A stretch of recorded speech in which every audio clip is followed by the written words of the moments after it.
SR7 TV news bulletin ముందుగా headlines. Modi Austria chancellor మధ్య కీలక చర్చలు.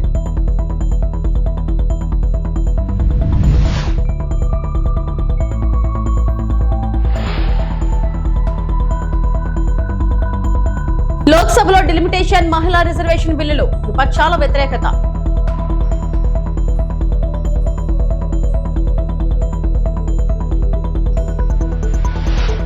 జగన్ పై మంత్రి కొల్లు రవీంద్ర తీవ్ర విమర్శలు.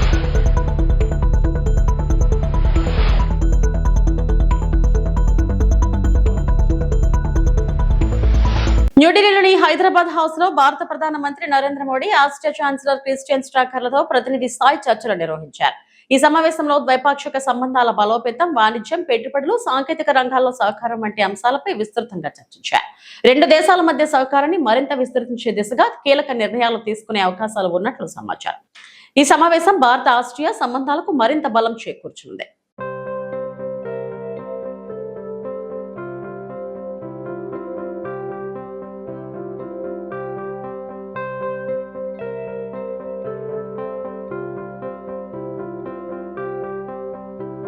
నియోజకవర్గాల పునర్విభజన డిలిమిటేషన్ బిల్లుపై ప్రతిపక్షాల నుంచి వ్యతిరేకత వెల్లువెత్తుతుంది. తమిళనాడు ముఖ్యమంత్రి ఎంకే స్టాలిన్ బిల్లు కాపీని తగలపెట్టారు. ఎన్నికల ప్రచారంలో భాగంగా స్టాలిన్ గురువారం నామక్కల్లో పర్యటించారు. ఈ సందర్భంగా డిలిమిటేషన్ కు వ్యతిరేకంగా నల్ల దుస్తులు ధరించి తన నిరసనను తెలిపారు. నల్ల జెండాను ఎగరవేసి బిల్లు కాపీని తగలబెట్టారు. ఈ క్రమంలో దీన్ని బ్లాక్ బిల్లుగా అభివర్ణించారు.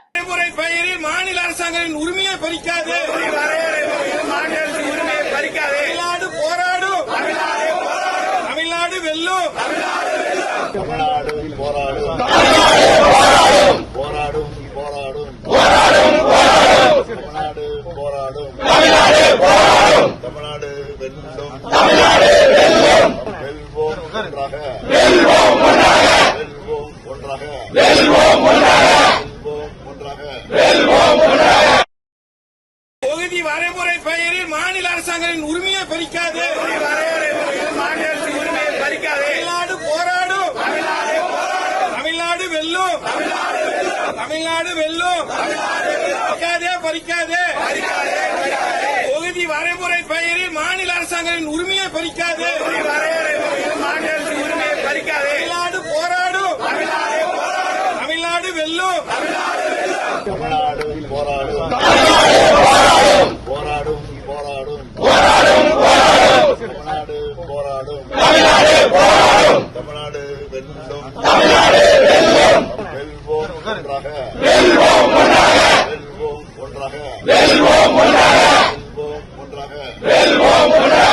డిలిమిటేషన్ మహిళా రిజర్వేషన్ బిల్లులను ఇవాళ లోక్సభలో ప్రవేశపెట్టారు. అయితే ఆ బిల్లులను విపక్షాలు వ్యతిరేకించాయి. ఆ సమయంలో పలు పార్టీలు తమ అభిప్రాయాలు వ్యక్తం చేశాయి. మహిళా రిజర్వేషన్ బిల్లు కోసం కేంద్రం ఎందుకు తొందరపడుతుందని సమాజ్వాదీ పార్టీ నేత అఖిలేష్ యాదవ్ ప్రశ్నించారు. ముందుగా జనగణన ప్రారంభించాలన్నారు. మహిళా రిజర్వేషన్ కు సమాజ్వాదీ పార్టీ మద్దతు ఇస్తుందని, కానీ డిలిమిటేషన్ ప్రక్రియ ద్వారా మహిళా కోటాను ఇవ్వడాన్ని వ్యతిరేకిస్తున్నట్లు అఖిలేష్ తెలిపారు. ఒకవేళ జనగణన జరిగిన తర్వాత మేం కులగణన గురించి అడుగుతామని, అప్పుడు రిజర్వేషన్ సమస్య వస్తుందని, అందుకే మమ్మల్ని మీరు మోసం చేస్తున్నారని అఖిలేష్ ఆరోపించారు. समाजवादी पार्टी महिला आरक्षण के पक्ष में है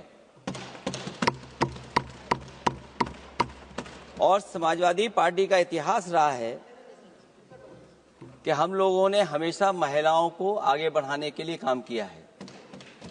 हमारे नेता जिनकी विचारधारा पे हम लोग आगे बढ़ रहे हैं, डॉक्टर राम मनोहर लोहिया, उन्होंने हमेशा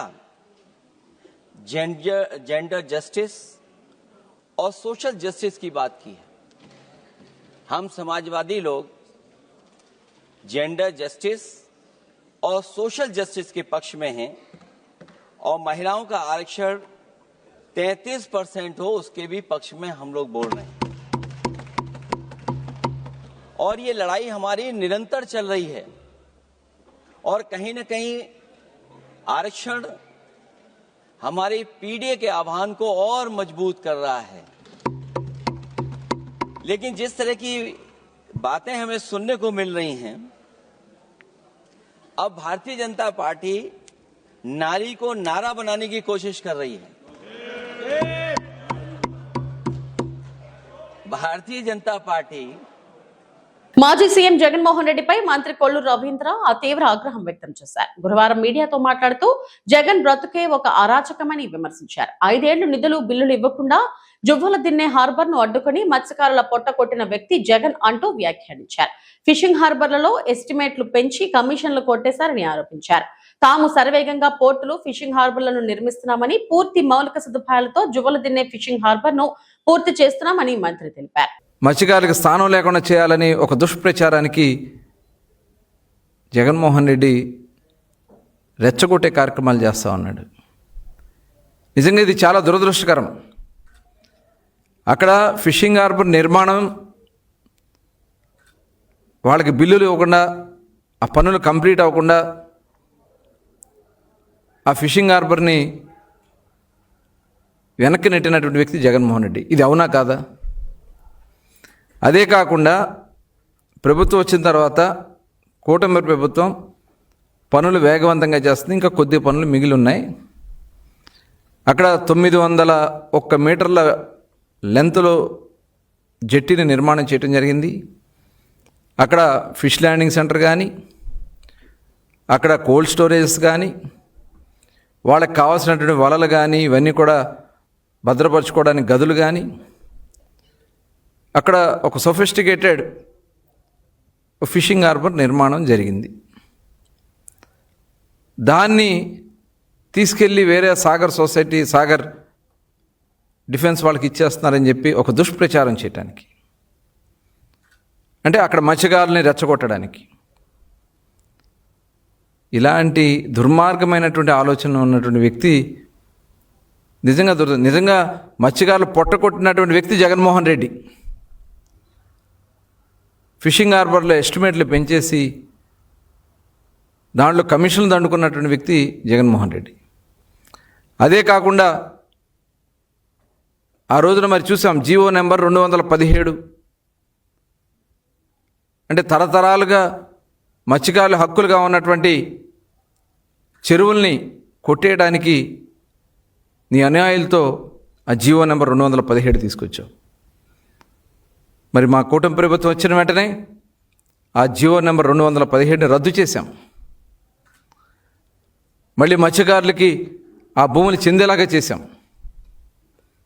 మరి ఆ రోజున మొట్టమొదట బ్యాన్ పీరియడ్లో డబ్బులకి శ్రీకారం చుట్టింది తెలుగుదేశం.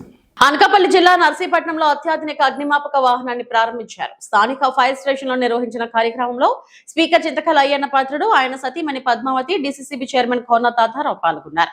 వాహనాన్ని జెండా ఊపి ప్రారంభించిన అనంతరం స్పీకర్ మాట్లాడుతూ ఈ ప్రాంతం విస్తీర్ణం ఎక్కువగా ఉండటంతో అగ్ని ప్రమాదాల సమయంలో ఇబ్బందులు ఎదురవుతున్నాయని తెలిపారు. కొత్త సాంకేతిక పరిజ్ఞానంతో వచ్చిన ఈ వాహనం అత్యవసర పరిస్థితుల్లో వేగంగా స్పందించేందుకు ఉపయోగపడుతుందని చెప్పారు. ఇంకా ఒక ఫైర్ ఇంజన్ అవసరం ఉందని, త్వరలోనే మరొక వాహనాన్ని కూడా తీసుకురావడానికి చర్యలు తీసుకుంటామని హామీ ఇచ్చారు. ఈ వాహనం అందుబాటులో ఉండడం వల్ల ప్రాణ ఆస్తి నష్టాలను తగ్గించవచ్చు అని పేర్కొన్నారు. ఈ కార్యక్రమంలో ప్రజాప్రతినిధులు, అధికారులు పాల్గొన్నారు. అందరికీ నమస్కారం అండి. మరి ఈరోజు మన నర్సీపట్నానికి నూతనంగా కొత్త టెక్నాలజీతో మన ఫైర్ ఇంజిన్ వచ్చిన సంగతి మీ అందరికీ తెలుసు. ఈవేళ ఎప్పుడూ ఓపెన్ చేసాం. ఈ కార్యక్రమానికి ప్రత్యేక అతిథిగా మన సెంట్రల్ బ్యాంక్ చైర్మన్ గారు కోన తాతారావు గారు రావడం చాలా సంతోషం. అలాగే స్టేషన్ ఆఫీసర్ గారికి, మన సిఐ గారు, నాయకులందరికీ కూడా నమస్కారం తెలియజేస్తున్నాను.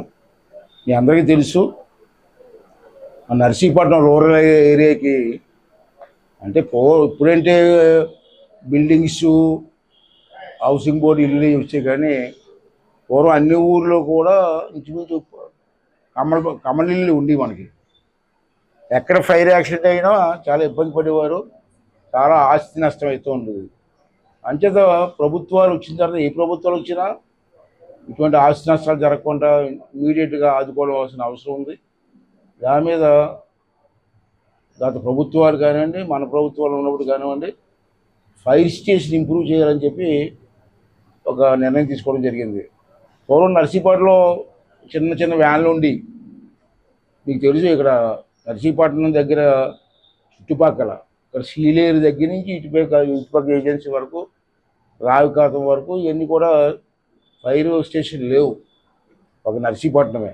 ఇప్పుడు దీని ప్రకారంగా చూస్తే ఈ ఒక్క స్టేషన్ నుంచి ఎక్కడ ఫైర్ యాక్సిడెంట్ అయినా 71 కిలోమీటర్ల డిస్టెన్స్లో ఎక్కడ అగ్ని ప్రమాదం జరిగినా నర్సీపట్నం స్టేషన్ నుంచి అటెండ్ అవ్వాల్సి వస్తుంది. ఇప్పుడు పాత బళ్ళు ఎన్నో ఉన్నాయి, అన్నీ కండెమ్ మీద అయిపోతుంటాయి, సర్వీస్ ఎక్కువ.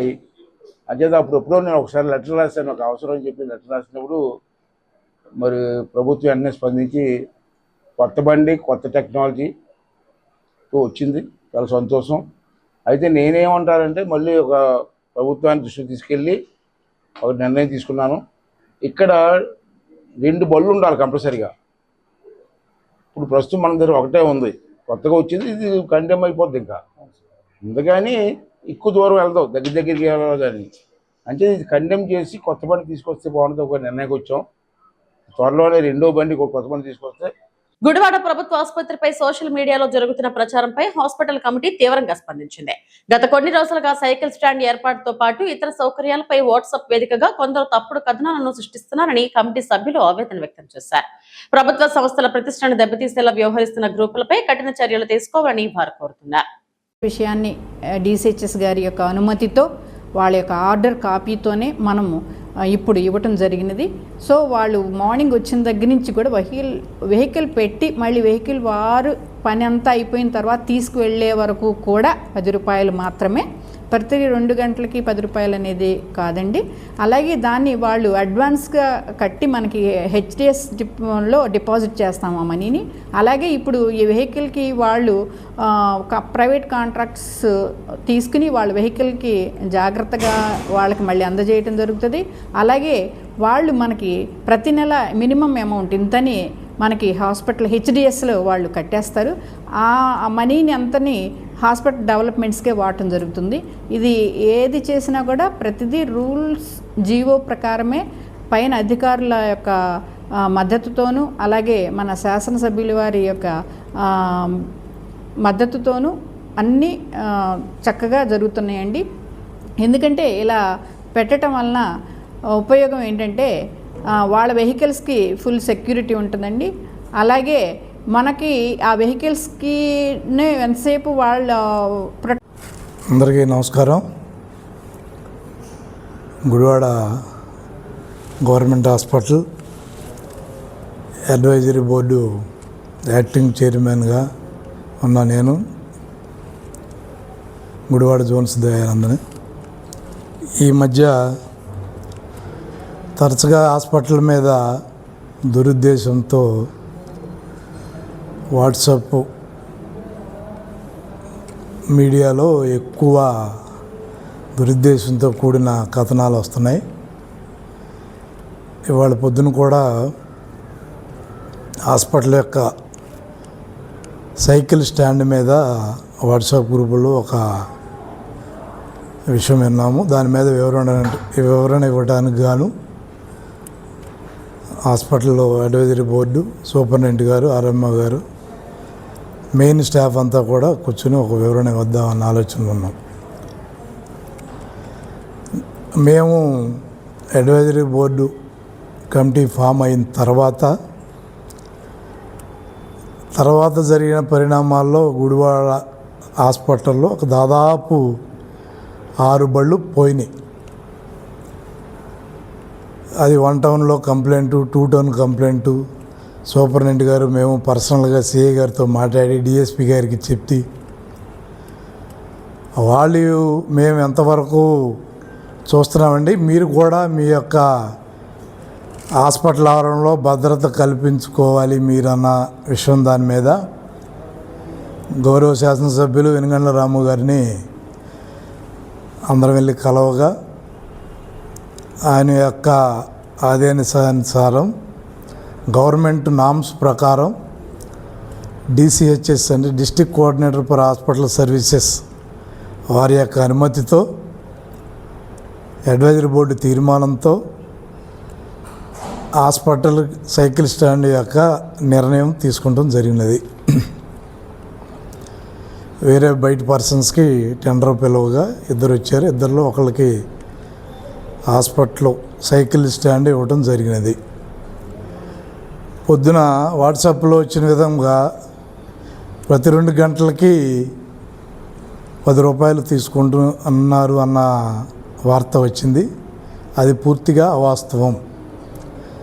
హాస్పిటల్కి పేషెంట్ తాలూకోళ్ళు కానీ పేషెంట్ కానీ తిరుమల శ్రీవారిని పలువురు ప్రముఖులు దర్శించుకున్నారు. ఏపీ ప్రారంభ విరామ దర్శన సమయంలో బ్యాడ్మింటన్ క్రీడాకారిణి పివి సింధు, ఏపీ మాజీ ప్రభుత్వ ప్రధాన కార్యదర్శి ఎల్వి సుబ్రహ్మణ్యం, ఆధ్యాత్మిక ప్రవచనకర్త చాగంటి కోటేశ్వరరావు స్వామివారి సేవలో పాల్గొన్నారు. దర్శనం అనంతరం నాంగనాయకుల మండపంలో పండితులు వారికి ఆశీర్వచనం చేసి స్వామివారి తీర్థ ప్రసాదాలను అందజేశారు.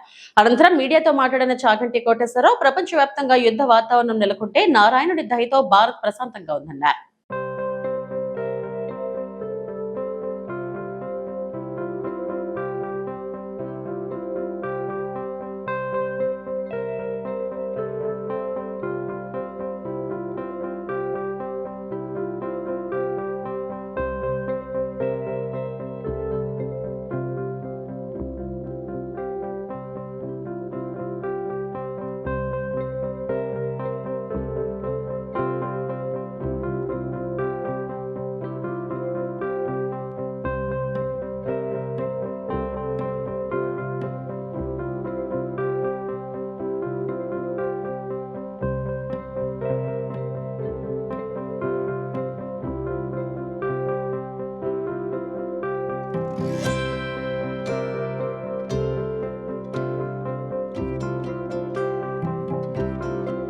పురాణంలో వెంకటేశ్వరుడి గురించి చెప్తూ, అది విగ్రహం కాదు, స్వేచ్ఛయా క్రీడతే తత్ర ఇచ్ఛారూపం విరాజితః. ఆయన అలా నిలబడాలనుకుని నిలబడ్డారు, సాక్షాత్ శ్రీమన్నారాయణుడే అని చెప్పారు. అటువంటి మహానుభావుడు సుదర్శన చక్రం పట్టుకుని నిలబడి ఉండగా మనందరినీ ఆయన నిరంతరం కాపాడతారు. అందుకే ప్రపంచంలో చాలా భాగం ఉద్రిక్తతలతోటి ఉద్విగ్నతలతోటి ఉండి యుద్ధ వాతావరణంలో నలిగిపోతుంటే మనందరం మాత్రం ఈ పాటి ప్రశాంతంగా ఉండగలిగాం. ఎక్కడ ఏ విధమైనటువంటి నష్టం జరగకుండా ప్రశాంతంగా మన పనులు మనం చేసుకోగలిగామంటే సర్వజగద్రక్షకుడైనటువంటి శ్రీమన్నారాయణుడు ఇక్కడ కొలువు ఉండడం, మనని కాపాడడం దానికి కారణం. కాబట్టి మనం చెయ్యగలిగింది ఆయన యందు భక్తితో ఆయన చెప్పినట్లు బ్రతికి ధార్మికంగా ఉండడమే మనం చెయ్యగలిగినటువంటి కర్తవ్యం. ఇవాళ స్వామివారి దర్శనం చేసుకుని ఎంతో సంతోషించి నమస్కారం చేసుకుని వచ్చాం. వైఎస్ఆర్ కాంగ్రెస్ పార్టీ ప్రధాన కార్యదర్శి పూడి శ్రీహరి అరెస్టును అనంతపురం మాజీ మేయర్ వసీం తీవ్రంగా ఖండించారు. మాజీ ముఖ్యమంత్రి వైఎస్ జగన్మోహన్ రెడ్డి వద్ద సిపిఆర్ఓగా పనిచేసిన పూడి శ్రీహరిని విజయవాడలోని ఆయన నివాసం వద్ద పోలీసులు చట్ట విరుద్ధంగా అదుపులోకి తీసుకున్నారని పేర్కొన్నారు. అరెస్టు సమయంలో సరైన చట్టపరమైన విధానాలు పాటించకుండా ఆయన మొబైల్ ఫోన్లు, ల్యాప్టాప్ ను స్వాధీనం చేసుకోవడం ఆందోళనకరమని ఆయన అన్నారు. ఆంధ్రప్రదేశ్ లో పోలీస్ వ్యవస్థను పాలకులు రాజకీయ ప్రయోజనాల కోసం వినియోగిస్తున్నారని, ప్రజాస్వామ్యాన్ని కాపాడాల్సిన ప్రభుత్వమే దానిని దెబ్బతీస్తుందని విమర్శించారు. రెడ్ బుక్ రాజ్యాంగం పేరుతో వైఎస్ఆర్ కాంగ్రెస్ పార్టీ నాయకులపై తప్పుడు కేసులు నమోదు చేస్తూ వేధింపులకు పాల్పడుతున్నారని ఆరోపించారు. పూడి శ్రీహరి అరెస్టు కూడా ఇదే ధోరణిలో జరిగిందని, మాజీ ముఖ్యమంత్రి వైఎస్ జగన్మోహన్ రెడ్డి గారి నెల్లూరు జిల్లా జువ్వెలదిన్నె ఫిషింగ్ హార్బర్ పర్యటన నుంచి ప్రజల దృష్టిని మళ్లించేందుకు పాలక పార్టీ తీసుకున్న చర్యగా అభివర్ణించారు. గతంలో జగన్మోహన్ రెడ్డి గారికి చీఫ్ పబ్లిక్ రిలేషన్స్ ఆఫీసర్గా కూడా పనిచేసిన వ్యక్తి పూడి శ్రీహరి గారిని ఏ విధంగా అక్రమ అరెస్ట్ చేసిన విషయం కూడా యావత్ రాష్ట్రం కూడా నిన్న చూడడం జరిగింది. నిన్నటి రోజున శ్రీహరి గారు జగన్మోహన్ రెడ్డి గారికి ఆయన నివాసంకి వెళ్ళి కలిసి వాపసు మరి ఇతని ఇంటికి వెళ్తున్న సమయంలో పోలీసులు మఫ్టీలో వచ్చి ఆయన కార్ని ఆపి అక్కడ ఉన్నట్టు ఆయన కారులోంచి బయటికి బలవంతంగా తీసుకెళ్ళి పోలీసు వాళ్ళ కారులో తీసుకెళ్ళిన విషయం కూడా మనం అందరూ కూడా ఒకసారి గమనించాం. అతనితో పాటు ఇంకో వ్యక్తి ఉన్నారు, అతన్ని కూడా బెదిరించి ఇతన్ని తీసుకొని వెళ్ళిన విషయం కూడా మనం చూసాం.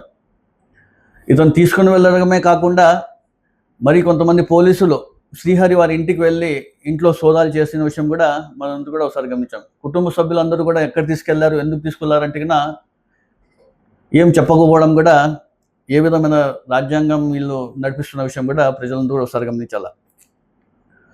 కేవలం కక్ష సాధింపుతో వైఎస్ఆర్సీపీ నాయకులు ఎవరైతే వైఎస్ జగన్మోహన్ రెడ్డి గారికి దగ్గరగా ఉన్నారో, ఎవరైతే కూటమి నాయకులు కూటమి ప్రభుత్వానికి సంబంధించి వారి తప్పుల్ని ఎత్తి చూపిస్తుంటే వాళ్ళని అప్పటికప్పుడు ప్రశ్నిస్తుంటే వాళ్ళని టార్గెట్ చేస్తూ ఖచ్చితంగా ఈరోజు వాళ్ళని ఇబ్బంది పెట్టాలని చెప్పేసి ఈరోజు అక్రమ అరెస్టులు చేస్తున్న విషయం కూడా అందరూ గమనించాలి.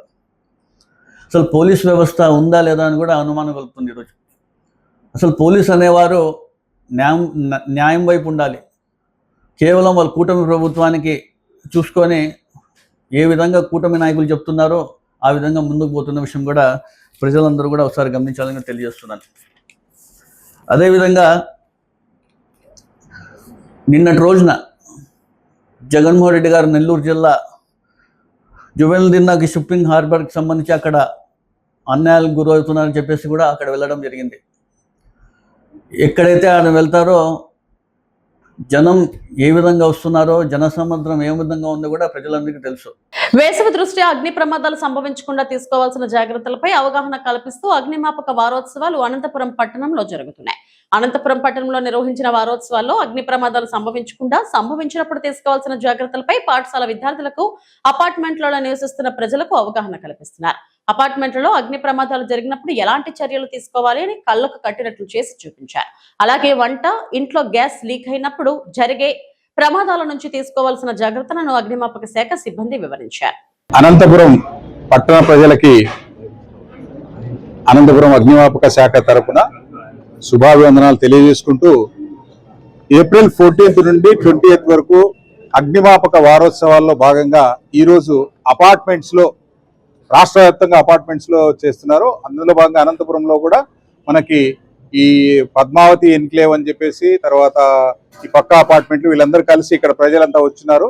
వీళ్ళకి వంట చేసేటప్పుడు ఏమేం పొరపాట్లు చేస్తారు, లేదా ఎలక్ట్రికల్ సేఫ్టీ ఎక్విప్మెంట్ని ఎలా డీల్ చేసేటప్పుడు చేసే పొరపాట్లు ఏంటి, వీటి పట్ల అవగాహన కల్పించడానికి ఈరోజు అనంతపురం అగ్నిమాపక కేంద్ర సిబ్బంది, అధికారి అందరూ వచ్చి ఇక్కడ అవేర్నెస్ కల్పించడం జరిగింది.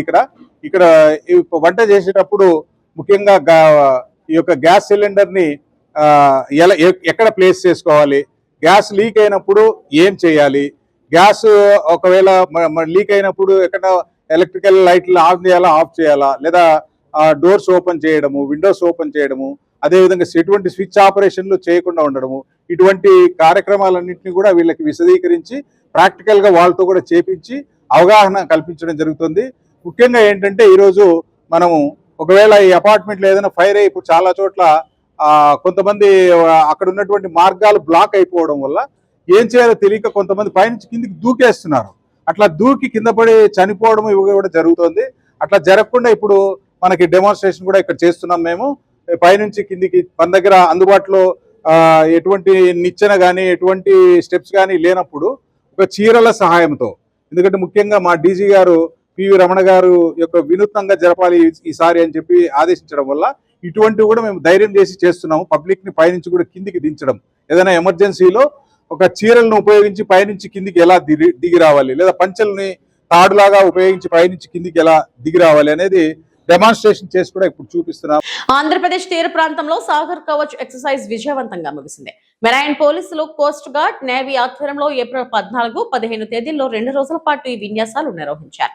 శ్రీకాకుళం జిల్లా బారువ నుంచి శ్రీహరికోట వరకు సుమారు 1054 కిలోమీటర్ల తీరేఖలో ఈ ఎక్సర్సైజ్ జరిగింది. దాదాపు 1750 మంది పోలీస్ అధికారులు, సిబ్బంది ఇందులో పాల్గొన్నారు. ఐజీపీ గోపీనాథ్ జెట్టి పర్యవేక్షణలో ఈ కార్యక్రమం నిర్వహించారు. సాగర్ తీర భద్రతలో ఉన్న లోపాలను గుర్తించి బలోపేతం చేయడమే ఈ విన్యాసాల ముఖ్య ఉద్దేశం. ఈ సందర్భంగా 14 ప్రాంతాల్లో చొరబాటు ప్రయత్నాలు చేసిన రెడ్ ఫోర్స్ ను బ్లూ ఫోర్స్ సమర్థంగా అడ్డుకొని 30 మందిని అదుపులోకి తీసుకున్నారు. 2 రోజుల పాటు సాగిన ఈ ఎక్సర్సైజ్ విజయవంతంగా పూర్తయింది.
విశాఖపట్నంలో తెలుగు భాష రక్షణ కోసం మరోసారి ప్రజా ఉద్యమానికి సిద్ధమవుతుంది.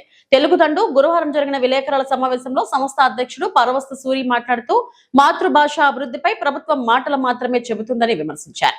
ఈ నెల 19న విశాఖపట్నం పౌర గ్రంథాలయంలో మాతృభాష అభివృద్ధికి మార్గమేమి అనే అంశంపై చర్చా కార్యక్రమం నిర్వహించినట్లు తెలిపారు.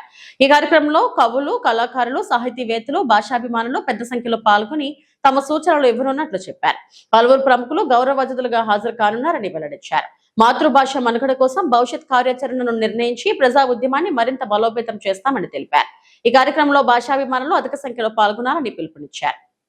మన తెలుగుదండు ఆధ్వర్యంలో మనం ఈ నెల 19వ తేదీ అంటే వచ్చే ఆదివారం మన విశాఖ పౌర గ్రంథాలయంలో మాతృభాషాభివృద్ధికి మార్గమేమి అంటూ మన తెలుగు భాష రక్షణ కోసం ఒక చర్చా వేదికను ఏర్పాటు చేశాం. కారణం ఏంటి అంటే మన కూటమి ప్రభుత్వం ఏర్పడి 2 ఏళ్ళు అయినప్పటికీ తెలుగు భాష రక్షణ గురించి తీయగా కబుర్లు చెప్తుందే కానీ ఆ రక్షణ చర్యలు మాత్రం చేపట్టడం లేదు. కాబట్టి మరొకసారి ప్రజా ఉద్యమానికి శ్రీకారం చుడుతూ దానికి ఆలంబనగా రేపు ఆ వేదిక మీద మన కవులు, కళాకారులు, భాషాకారులు అందరూ కూడా సూచనలు, సలహాలు ఇస్తారు. వారి యొక్క సూచనలు, సలహాల మేరకు మనం భవిష్యత్తు కార్యాచరణ ప్రణాళికను ఆ వేదిక నుండి సిద్ధం చేసుకుని రాష్ట్ర వ్యాప్త పర్యటన చేపడతాం. ఒక దీక్షా కార్యక్రమాన్ని 1,00,000 సభ్యత్వాలతోటి, 1,00,000 గొంతులతోటి తెలుగు తల్లి ఆర్తిని కూటమి ప్రభుత్వానికి వినిపించడానికి తెలుగుదండు సిద్ధమవుతుంది. కాబట్టి తెలుగు వారందరూ ఈ కార్యక్రమంలో పాల్గొని మీ సూచనలు, సలహాలను అందించవలసిందిగా ప్రార్థిస్తున్నాం. అనకాపల్లి జిల్లా నర్సీపట్నంలో సృష్టి క్షేత్ర నిర్మాణానికి విఘ్నాలు తొలగాలని కోరుతూ ప్రత్యేక పూజలు నిర్వహించారు. పెద్ద చెరువు వద్ద నిర్మించనున్న 108 అడుగుల శివపార్వతుల విగ్రహాల నిర్మాణం సాఫీగా సాగాలని స్థానిక అయ్యప్ప స్వామి ఆలయంలో భక్తులు ప్రార్థనలు చేశారు. శాసనసభ స్పీకర్ చింతకల అయ్యన్న పాత్రుడు సంకల్పంతో ఈ ప్రాజెక్ట్ ప్రారంభమైంది. ఈ సందర్భంగా భక్తులు పాలాభిషేకాలు, ప్రత్యేక అర్చనలు నిర్వహించారు. నిర్మాణానికి ఎదురవుతున్న ఆటంకాలు తొలగాలని ఆలయ కమిటీ సభ్యులు ఆకాంక్షించారు. సృష్టి క్షేత్రం పూర్తయితే నర్సీపట్నం పర్యాటకంగా అభివృద్ధి చెందుతుందని వారు అభిప్రాయపడ్డారు. ఈ కార్యక్రమంలో ఆలయ కమిటీ సభ్యులు, రాజకీయ నాయకులు, భక్తులు పెద్ద సంఖ్యలో పాల్గొన్నారు. మనం చూస్తున్నాం, చెరువులో 108 అడుగుల శివపార్వతుల విగ్రహం కట్టడానికి అయ్యన్న పాత్రుడు గారి కుటుంబం సంకల్పించి శంకుస్థాపన కూడా జరిగింది. జరిగిన తర్వాత మాజీ ఎమ్మెల్యే పెట్ల ఉమాశంకర్ గణేష్ అది ఆపాలని, నర్సీపట్నం అభివృద్ధి చెందకూడదని ఒకే ఒక నర్సీపట్నం జనాల మీద కక్ష కట్టుకొని ఈరోజు అది ఆపడానికి ప్రయత్నం చేస్తున్నారు. నేను ఏమంటానంటే, ఈయన నర్సీపట్నం ప్రజల మీద, నీకు ఇంతకుముందు కూడా చెప్పాను, నర్సీపట్నం ప్రజల మీద ఎటువంటి ఆపేక్ష కానీ, ప్రేమ కానీ, అభిమానం కానీ ఆయనకి లేదు. పూర్వం ద్వారకలోని ముసలం పుట్టిందంట ప్రజల నాశనానికి. అలా నర్సీపట్నం వినాశనానికి పెట్ల గణేష్ నర్సీపట్నం వచ్చాడని ఈ సందర్భంగా నేను చెప్తున్నాను. అది జరిగిన, అతను ప్రభుత్వంలో ఉన్నప్పుడు జరిగిన కార్యక్రమాలు కూడా ఇప్పుడు గుర్తు చేసుకోవాల్సిన అవసరం ఉంది. గతంలో ఇదే అయ్యప్ప స్వామి గుడిని అతనికి దేవుడి మీద భక్తి లేదని చెప్పడం కోసం ఏదో కొత్తగా మతం తీసుకున్నాడు, బొట్లు ఎక్కువ పెట్టాడని చెప్పేసి మన శివాలయం దగ్గరికి వెళ్ళి అక్కడ బలిగట్టం శివాలయం దగ్గరికి వెళ్ళి పెద్ద అడవడి చేస్తున్నాడు. ఏమని, ఇక్కడ కట్టండి అని. ఇక్కడ కట్టాలో ఎక్కడ కట్టాలో అయ్యన్న పాత్రుడు గారి కుటుంబానికి తెలుసు, అధికారులకి తెలుసు. నిపుణులు వచ్చారు నర్సీపట్నం, నీకు తెలియదు కావాలా. 4-5 ప్లేసులు చూపించారు అయ్యన్న పాత్రుడు గారు. ఎక్కడ కడితే బాగుంటుంది, ఎక్కడ కడితే నర్సీపట్నం పర్యాటక కేంద్రంగా అభివృద్ధి చెందుతుందని అయ్యన్న పాత్రుడు గారు అందరికీ చూపించారు. అందరికీ చూపిస్తే అక్కడ అందరూ కలిపి అక్కడ నిర్ధారించారు పెద్దలు కూడా, ఇక్కడ అయితే బాగుంటుందండి. పంచభూతాలు ఇక్కడ ఉన్నట్టుంటాయి, గాలి, నిప్పు, నీరు, ఆకాశం అన్ని కూడా ఇక్కడ కలిసినట్టుంటాయి, సూర్యోదయం కూడా బాగుంటుంది. ఇక్కడ కడితే పర్యాటక కేంద్రంగా నర్సీపట్నం అభివృద్ధి అవుతుందని ఆలోచించి అక్కడ నిర్ణయించారు. ఇదేంటే నువ్వేంటంటే నర్సీపట్నం ఎప్పుడైతే తట్టుకున్నావో నీకు అరాకొరాగా ఉన్న ఇల్లు పూర్తిగా సంక్రాకపోయింది నర్సీపట్నం నియోజకవర్గంలో. దాన్ని కప్పిపుచ్చుకోవడానికి నేను కట్టొద్దని అనలేదు, ఇక్కడ కట్టండి అని చెప్తున్నావు. నేను చెప్తాను, ధనుడిలో పెద్ద చెరువు పక్కన కట్టేయండి అలాగని చెప్పేసి చిన్న చీ అంటారు. ఇలాంటి తప్పుడు సమాచారం ప్రజలకు ఇవ్వడానికి చూడకు. నర్సీపట్నం ప్రజలకు అందరికీ తెలుసు నీ గురించి, నీ క్యారెక్టర్ గురించి. నీకు దేవుడు అంటే భక్తి లేదు, అది ఫస్ట్ ఆఫ్ ఆల్ అందరికీ తెలుసు. ఇదే అయ్యప్ప స్వామి గుడి కూల్చేయడానికి ప్రయత్నం చేసాం నీ ప్రభుత్వంలో. మేము టైం అడిగాం, ప్రాణప్రతిష్ఠ చేసే అమ్మవారిని మార్చాలంటే బోర్డు కార్యక్రమాలు చేయాలి, మేము సిద్ధాంతుల నాళ్ళని తీసుకొస్తాం, కంగారు పడండి అంటే నేను టైం కూల్చేస్తానని. ఇవి ఇప్పటి వరకు బోర్డు అప్డేట్స్. నమస్తే.